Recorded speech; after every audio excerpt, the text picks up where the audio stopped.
Hello, Steve Mills here, and welcome to what I think must be my fifth podcast. Thank you ever so much for either listening or subscribing. If you've not subscribed to my podcast yet, then now might be a good time to think about doing so. Yesterday, I went up to Sheffield to watch my beloved Sheffield Wednesday play against Leeds United. Yorkshire derby, lots of fans there, and a great atmosphere, and fantastically we won 3-0. But the point being, and why I'm talking about this in my podcast, is that 2 weeks before we played Sheffield United, and there were 35,000 fans there, or customers, if you will, 35,000 customers, and all those customers went home very, very disappointed. Arguably our biggest match of the season, and we lost. And yet, round about a week later, actually, those same customers, or fans as they're known in football, turned up again to believe in the company or the club or the team, and to be there to support and to sing their hearts out and so on and so on. So why is that? Why is it that football clubs are able to attract such loyalty? And what is it that you could do in your business to create the same loyalty from your fans, if you will, your raving fans, and not just customers? And there's a fantastic book by a guy called Ken Blanchard called Raving Fans. Now, Ken wrote the 1 Minute Manager, which, if you've not read that, that's a brilliant book to go and buy yourself. But the book Raving Fans deals with basically the difference between what Ken calls satisfied customers. Now, a satisfied customer is someone who, they were satisfied. They came to your restaurant, they had a half-decent meal, the service was fine, that maybe they hired you to do some work, a project, and you did that work without too much of a problem, and everything went fine, and there were no complaints, and, there wasn't really a problem at all.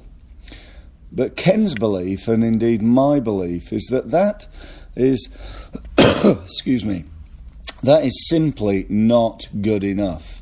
Having satisfied customers is not good enough. What we really need is fans, or as Ken says, raving fans. People who are out there, think we're amazing, they would never go anywhere else. They come back time after time, even if we don't get it perfect every time, just like Sheffield Wednesday fans, or any football fans for that matter. And, they're loyal to the company and the brand. Now, I'm a little bit like that with Apple. I love Apple. I have Apple everything, from my iPhone to my Mac to my computer to my iTunes, which I'm on now with my podcast, and so on and so forth. So what is it? What is it that makes the difference? Well, I think the key word there is difference. And my sort of advice to you around this is what can you do different that nobody else does? So if you take your first introduction to your company, they go to your website perhaps, and hopefully that makes a difference, and it prompts a good enough reaction that somebody will pick up the phone and physically call you. The question is, what happens then? And then after that, what happens? And after that, what happens? And so on and so forth.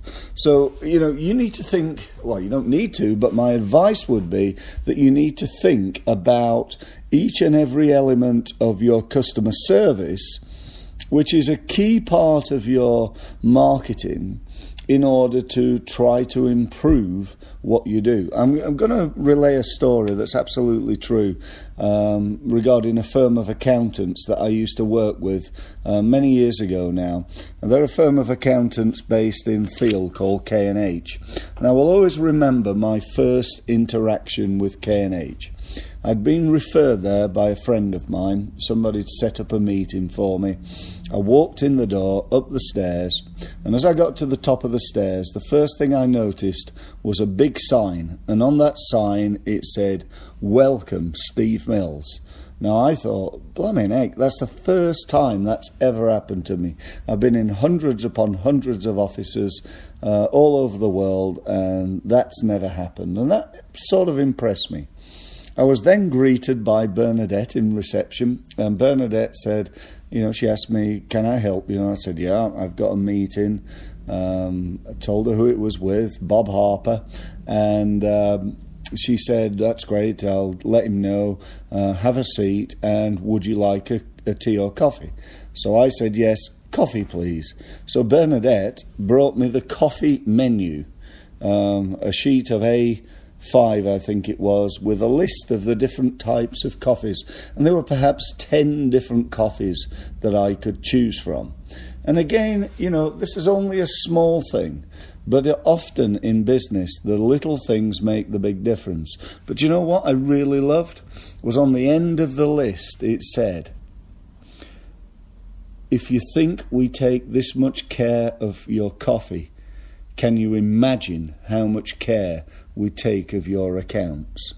And I thought, wow, what a great saying there, And, that's just as I said, a little thing that could make the big difference.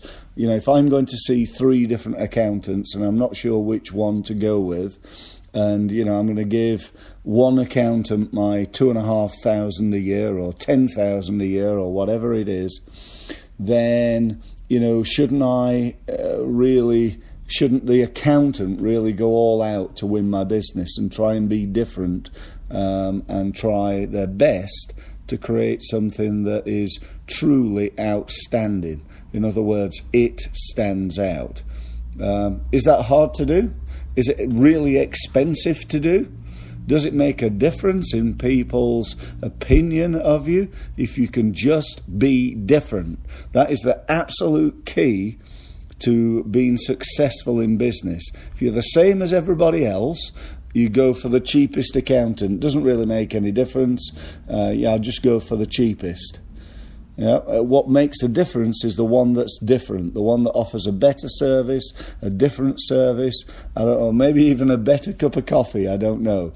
But the important thing is how to position you and your business as different to create loyal fans. Now, what do loyal fans do? Well, they stay with you. They buy from you again and again. They pay good rates. They're willing to pay a little bit more perhaps for the quality of service that you offer. They like you. They got a strong relationship. They really want to be your customer. They feel what's the word? They feel respected, they feel wanted, they feel almost part of your business. And the other thing that raving fans do, they recommend you. They recommend you to the people that they know. And as we all know, recommendation, or word of mouth as it's called in marketing, or referral marketing, is the best form of marketing on the planet. So, that's really the message of the podcast today. Take a look at your systems, take a look at your practices, take a look at each and every element of everything that you do in your business as far as customer service is concerned, and work out how you can do it better, how you can raise your game. Maybe start by rating your customer service on a level of 1 to 10. How good are you at customer service? 1 being awful, 5 being average, the same as everybody else in your industry, and 10 being truly outstanding. And then work out how to get from where you are to where you want to go. That's the message here. So I hope you've enjoyed this podcast. I look forward to talking to you again soon. And in the meantime, take action and grow your business. Thank you ever so much for listening.